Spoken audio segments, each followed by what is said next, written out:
Skippy making his annual appearance. Gut tender. Oh.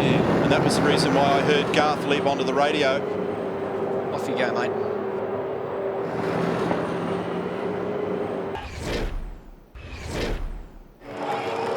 This is going to be a huge lap. He hasn't had a podium here.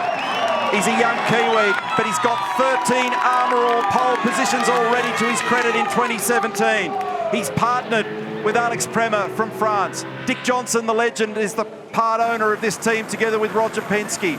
It's been a massive year and he leads the championship by 84 points. He's done a 4.22 to get into the top 10. This is important. His first sector will determine what the grip level's like and whether he's on for a 4.1, which is the time, the datum time that they put in the dash for Scott to chase. So the lap that's in the dash, you'll get the pluses and minuses versus the 4.1. Up under the tree, big slide, and it's just up. Can you believe that? 0.009, there's nothing in it. This is where he's been fastest all week. Across the top of the hill has been the absolute benchmark car. He has been the man, and he's got a 2 wheels in the dirt at McPhillamy. Does that give him an invoice? Is there a price to pay for that one? This is going to be very, very close as a result of that. From the Sunday in Darwin, McLaughlin owned the Armour All poles all the way up to the end of Sydney Motorsport Park. When we got to Sandown, Cam Waters and Richie Stanaway snatched it away. No but way. How is the number? And he did it with 2 wheels in the dirt. McLaughlin is flying. We might see a 3. They're holding their breath at Shell V-Power Racing. Coulthard's in the background. They're watching at Erebus. Can he get it through the chase squarely? Uses the apron on the entry. It's pulling up straight. Feeds at second gear.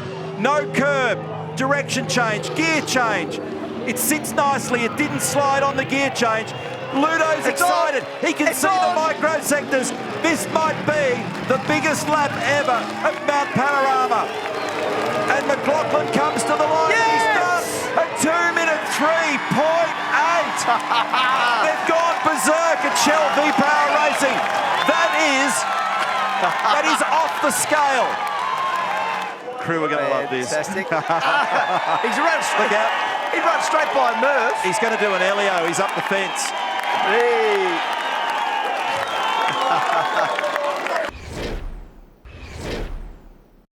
This is it. You're riding the Dunlop in-car camera with Larry Perkins. He is bringing it home. The Castrol Commodore under the Dunlop bridge. He is on Dunlop tyres, and hasn't it been a successful combination? Larry, Perkins and Russell Ingall, they do it for the second time together. Perkins wins the 1997 Primus 1000 Classic. There he is. Well done, Larry. And Russell Ingall, he's happy. Oh, mate, I was happy after 95, and I tell you, this is even better, Barry. This is too good. Give him a big cheer, Russell Ingall and Larry Perkins.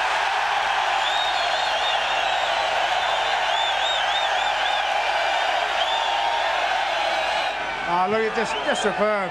Well, how can I say? I mean, I've got to have the best team of blokes in the whole of the world. Absolutely dedicated, car never missed a beat. And how about the drive from my old mate Rusty here in the middle there? Absolutely set it up. Absolute top effort. Trouble. A massive spin on Mountain Straight. The track's blocked. Car number 9 in trouble here is Jack Perkins. Now look mid-pack, what has gone on here? Yeah, I saw 88, I saw Whincup having trouble finding traction, but I didn't understand on the left side what triggered it. Trying to focus on the mid-pack. So there's a cluster of 3 wide down there. Whincup gets crossed up. Oh, there was actually nose-to-tail contact. There was actually the number 8 with Dale Wood in it. I reckon he got into the back of the preceding car. Look at the water and mud. And they're on the brakes, up Mountain Straight, lap 1, cold tyres. Whincup rotating, Jack Perkins rotating. Hallelujah, a gap in the middle. And that is a sad sight, unfortunately, for car number 18. He goes, he's into the side of him. They run into each other. He's blocked out brake. He's going to redress. But look at this. No, they're all gone. They're all gone. Tander's off. McLaughlin's off. The redressing's caused that.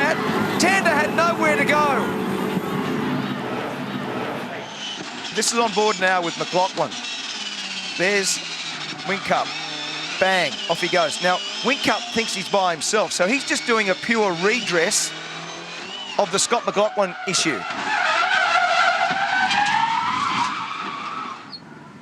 Gartander, I don't know what to say about that. Just give us a comment. So Whincup unloaded McLaughlin, then decided to jump on the brakes to try and readdress it. And then Scotty came back on and there was contact, so Whincup started it all. Jamie's done everything to redress the level 1 incident, which is only a readdress. It's Tander's the one who's escalated it. Unfortunately, he obviously didn't mean to, and also McLaughlin didn't mean to rejoin at that pace and hit Tander. So, bit of a domino effect, but you have to be punished for your initial crime, not what everyone else has done and turned it into a bigger thing.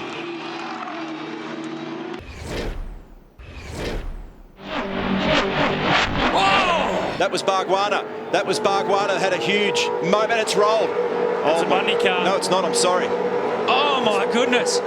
One of the Bundaberg Red races has gone over. Can't work out which one it is at this point. It's 24. It's Fabian Coulthard. Just on the bottom left of screen. Just stepped out. I reckon the tyres would go. The left rear tyre has done something bizarre there, right at the point of load. Craig Baird is here after watching his teammate go through that ordeal. Craig, do we know much about what happened? No, not really. Obviously, from looking at that, it looked like he lost a left rear tyre. But look, you can fix cars, mate. Fabian walked away from it, and you know that's the main thing, mate.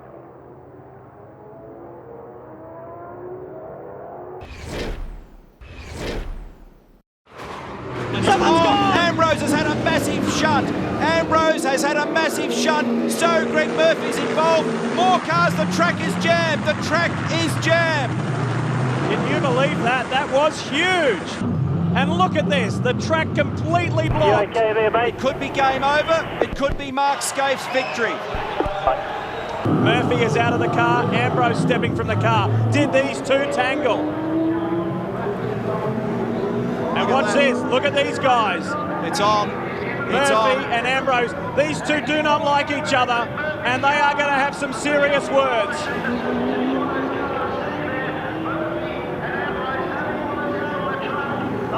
Look at this. They are two heated men. They are two heated competitors. Can you believe this Super Cheap Auto 1000 has ended like this? Well, it's not over yet. Look at this, look at this. We'll watch this one. There was contact from behind. Ambrose perhaps. I tell you what, he went so close to climbing Over that the wall wall, and yeah. actually getting out into the bush there. Peter Brock, the friend and mentor to Craig Lowndes. This will be a huge outpouring of emotion. 10 years in the waiting. Lowndes and Whincup do it. That is an incredible motor race. Job, mate. Unbelievable. And Campbell Little is in tears. You can imagine. And Whincup fist pumping on the wall. Lowndes has done it on the day he farewelled his friend. And Whincup gets his first Bathurst crown. Look at Craig. Emotion overflow. Craig Lowndes and Jamie Whincup, winners of the Super Cheap Auto 1000. The special Peter Brock Trophy to be presented by Philip Brock, fittingly representing the Brock family.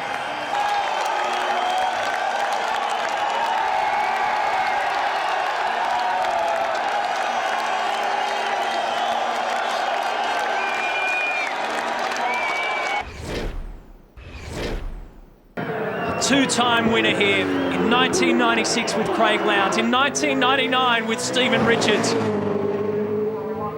It's a mammoth job ahead of him because that time of John Bowes will look as big as the mountain he's about to try and tame around Hell Corner.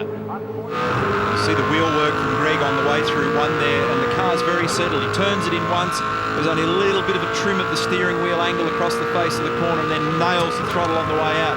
It's a very stable motor car, 51, and it has been all weekend. First in the first two practice sessions, first in the qualifying session. as I mentioned, an 07.95 through the cutting. Reset the throttle then, you heard a little dab, tried to pick it up, had to come back out, got back on it again, squeezing, looking for every last thousand. Third to fourth, this is the run to repark, he's up, and look at the split, it's awesome! 0.4 of a second for Greg Murphy.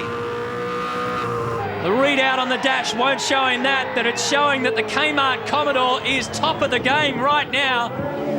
0.4 inside John Bowes' time. Gee, the car looks good and Murphy's really ringing this thing. He is getting 11/10 out, mistake-free so far. Every millimetre of road on the run to Forest Elbow. Second split's critical. Is it online at the elbow? A little bit wider than he would have liked, but he stays with it. I don't think it's hurt him. He's up nearly 0.7. An awesome time so far from Murphy. And the Holden fans in the background are roaring. His time yesterday was a 2:7.95. Can he improve on it, JB? Well, all He's the you one can do most is laugh. interested at the moment. And all you can do is laugh because this is just quite simply an awesome lap. He holds it together through the chase. And Greg Murphy, listen to the crowd roar. The Holden supporters love it. He has released the shackles on car 51 and he is going straight to pole position for the Bob Jane T-Marts 1000. Murphy, a blistering lap. Holy smokes! 6.68. That's a record breaker. That is insane. Absolutely bloody fantastic. Holy Absolutely smoke. fantastic lap, mate. Uncharted territory for anybody on the mountain. Nobody's ever gone under the sevens. Take a bow, Greg Murphy. That was something very special in the history of Bathurst. Wow.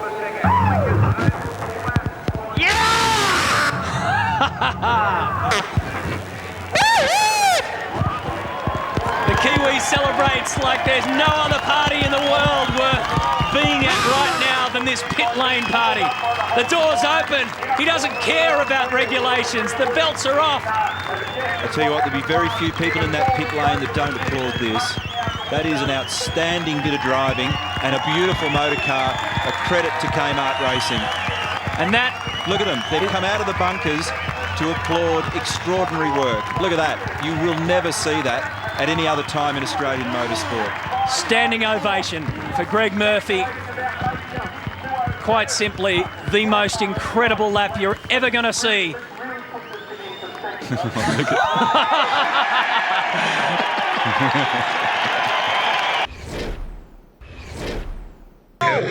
He's really struggling to get this thing home. Mostert is going to throw everything he's got at it, but he's got to be a bit careful. He can't throw it in the weeds. He was just told, use it down the hill. We've got to be able to conserve the fuel down the hill so you can go down to the chase on full speed. Look at this. This is a battle for Australia's biggest race. Whincup is conserving fuel. Mostert is totally fine. He's in trouble. He's got to be in trouble. Can he redeem this? I very much doubt it. He's just got to find a gap now, Mostert. This is for the Bathurst 1000 victory. And Mostert tries to go around the outside at McPhillamy. There's no space there. He tries to do it at Skyline. There's no space there either. Now he's just got to hold station because it's a one-line groove down through the dipper and on the run towards the elbow. This is off the scale. Off the scale as Whincup does everything he can. He had a 3-second margin. He blocks down the inside because he can. He comes a whack and another whack. And Mostert goes through on the inside. This is huge in Australian motorsport. They've gone berserk at Ford Performance Racing. This kid is going to win this thing today, and so is Paul Morris. Has not led a lap all day, Croppo. Not led a lap. Chaz Mostert is going to win with Paul Morris. Extraordinary motor race. Something you have never seen before.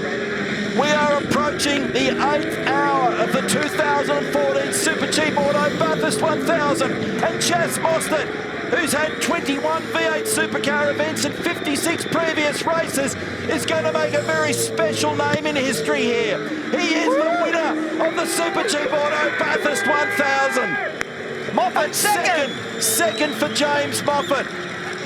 And Nick Percat makes it onto the podium. I'm out of breath. It's an unbelievable outcome. Davison fourth, then Whincup, then Winterbottom, then the Kellys, Todd and Rick, then Coulthard, and Craig Lowndes finishes in 10th. I'm just seriously out of words. I don't know how to describe what we're seeing here. Jamie Whincup has driven the wheels of it. Chaz Mostert, how good is the kid? The guy is just a freak, mate. He's just a freak. It's just unbelievable. I can't believe it. Well, hey, let's go.